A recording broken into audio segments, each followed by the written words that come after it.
What's up mga kamotobay? Panibagong videos.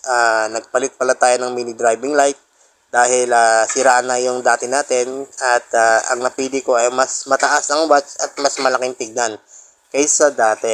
Ayan. High and low lang yan, puti at dilaw. Yung dati natin ay merong combination na dilaw at puti. Sa gustong magpakabit ng mini driving light, PM nyo lang ako at ako ay pupunta sa inyo. Ayan, alright. So on off lang yan. Okay, let's go!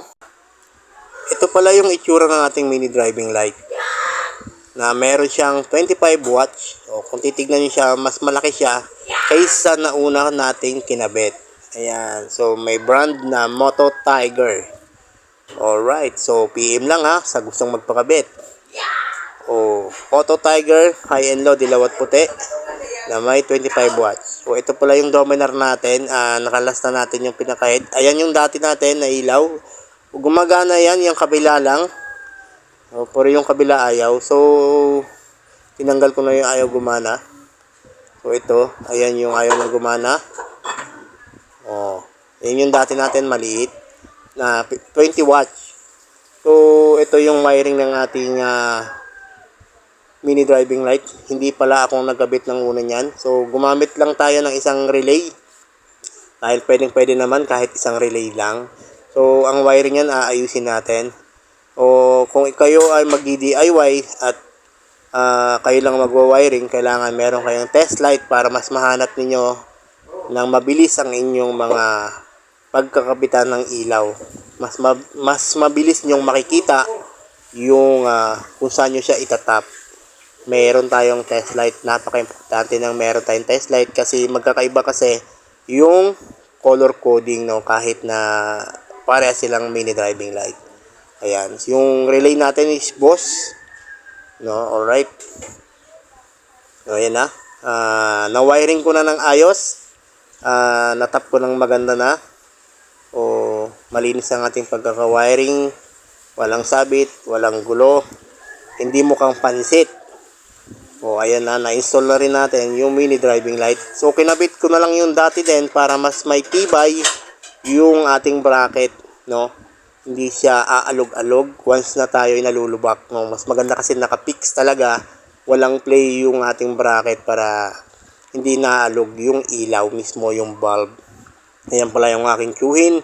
Siya po ang nakabit niyan. Ako lang ang nag-wiring. Yan, di ba? So tap na lang yan, kakabit na lang natin yan. Ganun lang kasimple, madali lang siya basta may alam ka ng konti. So ayan uli yung ating mini driving light na Moto Tiger, no, na may 25 watts. Yan yung kulay niya, dilaw at puti. So ano pa, at pang hinihintay nyo mga kaibigan, no, Korean lead galing Korea. Ayan, ititesting na natin yan dahil na-install na natin ng maganda, nakabit na rin, nalatag na ng maayos. Okay, ayan, nandyan pa rin yung dating ilaw para mas matibay ang ating bracket, walang kalog. Okay, ititesting na natin. Ayan na mga bay, pagaganahin na natin tong ating mini driving light na Moto Tiger. On natin yung susi para mag-activate yung ating relay.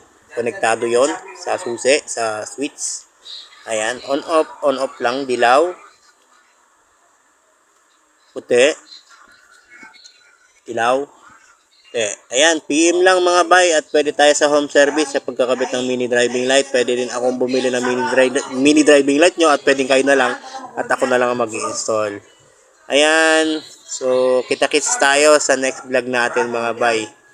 At marami pa tayong gagawin at marami pa kayong matutunan sa akin. Peace po sa inyo lahat.